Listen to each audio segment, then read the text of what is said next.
He takes that out on her. So the whole ride is painfully awkward. Hey guys, welcome back to the podcast. It's Cameron. It's Marissa and our special guest Titan that was in all of our other podcasts, and he just likes to chill up here. Okay. And this time on our podcast, we are book talking Eleanor and Park, which is a teen romance. Okay, imagine this. First day at a new school, you already hate your life, and the bus is dead silent in the worst ways possible. Eleanor gets on, and instantly everyone is staring at her like she just broke some unspoken rule of existence. She walks down the aisle, realizes there's no open seats, and ends up sitting next to Park. And Park is not having it. He straight up snaps at her and tells her to just sit down. And yeah, he did in fact swear at her. Over a bus seat. Like, bro, just breathe. Eleanor sits there completely humiliated, trying to disappear while Park is mad at himself, the bus, the world, everything. He's embarrassed because everyone's watching, but instead of handling it like a normal human being would, he takes that out on her. So the whole ride is painfully awkward. No talking, just tension and secondhand embarrassment. And that's chapter 1. No meet cute, just emotional damage on public transportation. So chapter 2 is basically Eleanor versus the school bus, round 2. She gets on and everyone is still staring like it's a live reality TV show. Park is already sitting there and you can tell he does not want to be involved. But the bus driver makes Eleanor sit and the only open seat is next to Park. The bullying doesn't stop either. This mean girl named Tina and her friends are still whispering and laughing about her. Park is stuck between ignoring it and feeling guilty for just existing. Eleanor just sits there, crushed, trying to disappear into her clothes. And nothing huge happens, but that's the point. It's tense and uncomfortable. This chapter sets up how trapped Eleanor feels and how Park notices, even if he doesn't act yet. Anxiety, awkward silence, and a bus ride from... So chapter 3 is when Park finally decides to do the bare minimum. And somehow, it's heroic. Eleanor gets on the bus again, everyone's staring, and Park knows exactly what's about to happen. So he scoots over, quietly. No announcement, just a tiny movement with huge consequences. Eleanor sits down like she's afraid she's breaking a rule. Park keeps reading his comics, pretending this is totally normal, even though Tina and her friends are still watching. He doesn't say anything, doesn't kick her out, and doesn't make her move. Which, in high school terms, is a bold political statement. This chapter is awkward, silent, and weirdly sweet. It's the first time someone chooses Eleanor. And it all happens on a school bus. Alright, chapter 4. This is where Park does the tiniest, quietest, most life-changing thing ever. Oh, you mean handing Eleanor his comics without saying a single word? Legendary. Exactly. Eleanor's still getting bullied on the bus, but still trying to disappear, and Park's just there, silent, brooding, comic sharing hero. And sharing his comics is like sacred territory. No one gets those except him. Now, Eleanor has her daily escape. She literally leans over his shoulder, peeking at the pages while trying not to make it obvious, like she's spying, but also totally hooked. They're barely talking, but you can feel the tension building. It's that I like you, but I won't admit it energy. Yup. Chapter 4 is basically kindness without words. Comics and the very start of everything. Okay, but chapter 5 is low-key adorable already. Literally. It's from Park's point of view, and he finally realizes Eleanor is reading his comic books over his shoulder on the bus. Like, bro, she has been doing that. And instead of telling her to stop, because remember, he already cussed her out, he just quietly adjusts the comics so she can see better. Which is kind of a big deal for Park, because he does not share his comic. He does not share his stuff. He's pretending not to notice her, and he totally is noticing her. The silence is still awkward, but now it's the romantic kind of awkward. Exactly. No one's talking, no eye contact, just comics and feelings. Chapter 5 is basically the moment where you're like, oh, this is gonna be a thing. Okay, chapter 6 is when Park officially stops fighting it. Yeah, because now he's planning what comics to bring, specifically for Eleanor. Which is huge, because comics are basically his personality. They still don't talk on the bus, but the silence is different now. Park notices everything. How fast she reads, when she laughs, and when she flips the page too early. And instead of getting annoyed, he just lets her keep reading. That's character development. He's pretending this is no big deal, but it totally is. Chapter 6 proves they're bonding without saying a single word. Quiet, awkward, but kind of sweet. Chapter 7 is when Eleanor realizes the bus situation is not accidental anymore. Yeah, because Park hands her a Watchman, like straight up gives it to her. And Eleanor is shocked because no one ever just gives her things. Especially not something they care about. She reads it non-stop and is completely pulled in, but also low-key panicked about messing it up. Meanwhile, Park is pretending this is casual, but he's absolutely watching her reactions. Eleanor feels seen for the first time in a long time. Not judged, not yelled at, just noticed. Chapter 7 is the moment they move from sharing space to actually sharing something important. Okay, Chapter 8 shifts hard because we see Eleanor's home life. Yeah, and it's rough. Her stepdad Richie is controlling, loud, and honestly scary. School and the bus are basically her only escape. When she finishes Watchmen, she's stressed about giving it back without ruining it.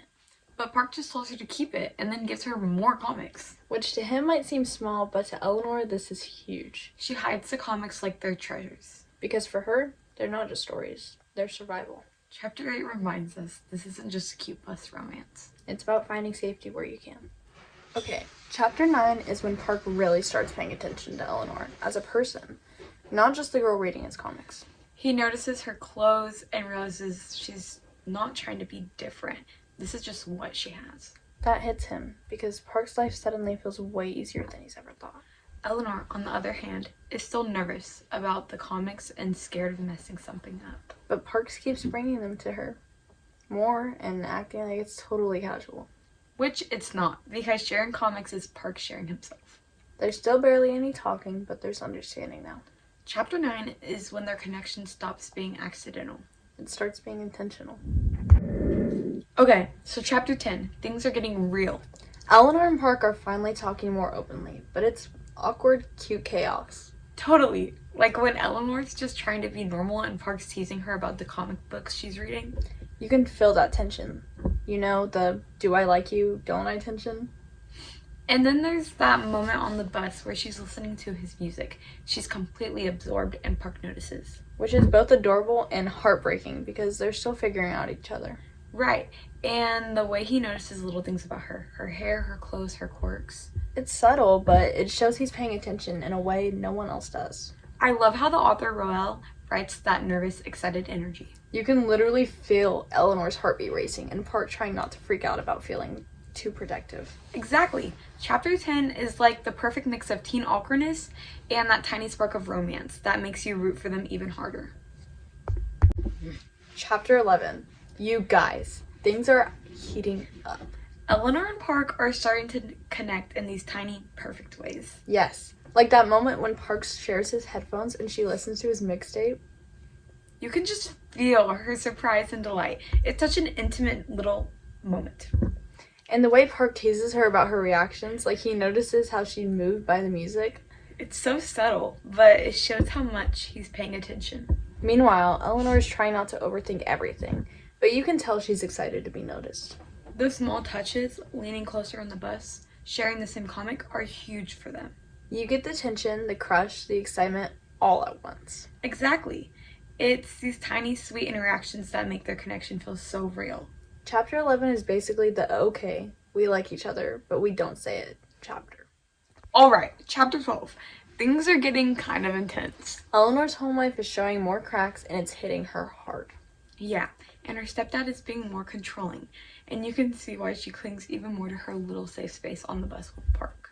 In the bus, their bond keeps growing. That quiet moment when she leans on his shoulder. It's tiny, but it says so much about trust. Plus, Park notices her discomfort, like how he subtly makes her feel safe without making a big deal out of it.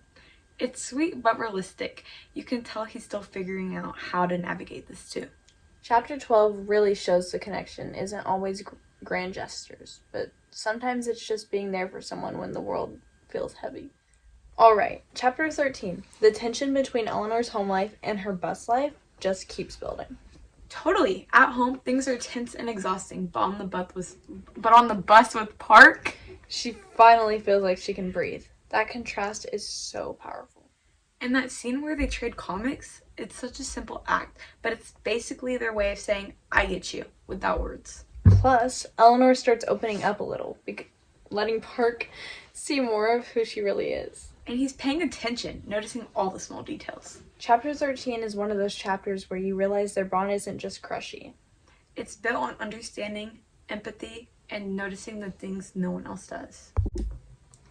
Chapter 14, and things are starting to feel heavier.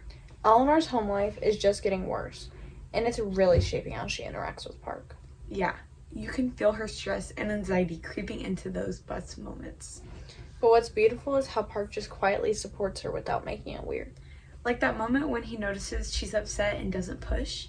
He just lets her lean on him. It's subtle, but it's huge in terms of trust.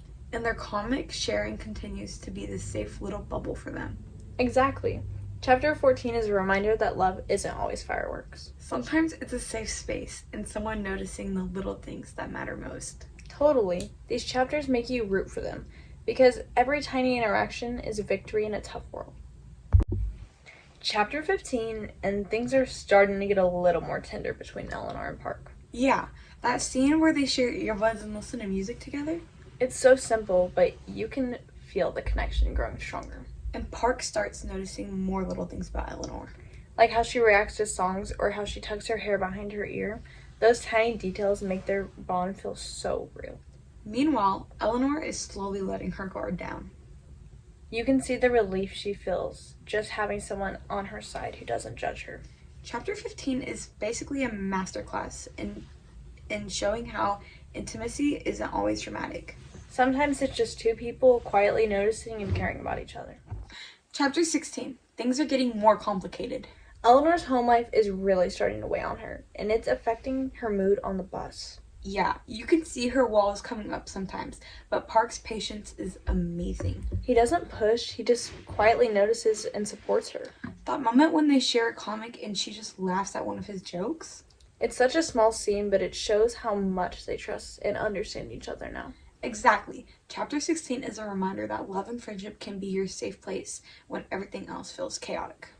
And those little gestures, music, comics, subtle teasing, they're the glue keeping their connection alive. Chapter 17, and tension is really building. Eleanor's home situation is getting scarier, and you can feel her stress bleeding into every part of her day. Totally, but the bus moments with Park are still the safe haven. That scene where they quietly share a comic is so tender, like the world shrinks down to just them. And Park is starting to notice more than ever. Her nervous habits, the little ways she tries to protect herself. He's paying attention in a way no one else does. Chapter 17 really hits the balance of tension and comfort. You're rooting for them because every little interaction is like a victory in a difficult world. Exactly. It's that mix of vulnerability and trust that keeps their stories so compelling. Chapter 18, and things are starting to get a little more real. Eleanor's dealing with the fallout from her home life, and it's really taking a toll on her. Yeah, you can feel the heaviness weighing on her, and it's like she's trying to keep it together in front of Park. But you can see that cracks are starting to show. That moment when Park pulls her aside and tries to make her smile. It's such a simple thing, but you can see how much it means to Eleanor. She's not used to kindness. And Park's determination to be there for her. Even when he doesn't know exactly what's going on, is so sweet. It shows how deeply he cares. Chapter 18 is a reminder that relationships aren't always perfect or easy. Sometimes they're just about showing up for someone, even when you don't know or don't have all the answers. It's also about letting someone in, even when you're scared.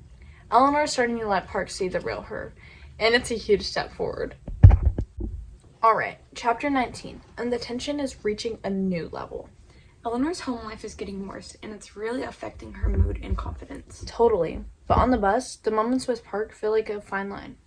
That scene where they quietly share a comic or joke together, it's these small moments that really show their bond.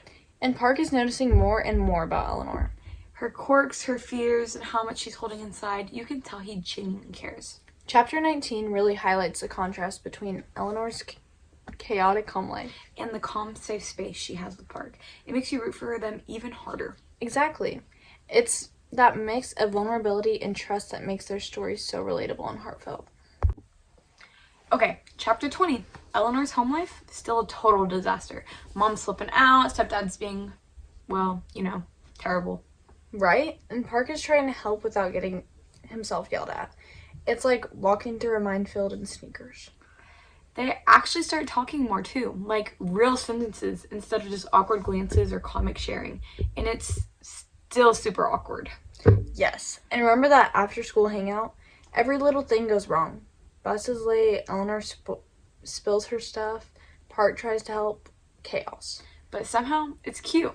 Even with all the mess, you can see them actually figuring each other out. Also, their little jokes and teasing, hilarious. You can tell they're starting to trust each other more. So chapter 20 is basically family drama, teen awkwardness, tiny victories, and then slowly navigating life together. Messy, chaotic, but totally adorable. That's Eleanor and Park for you.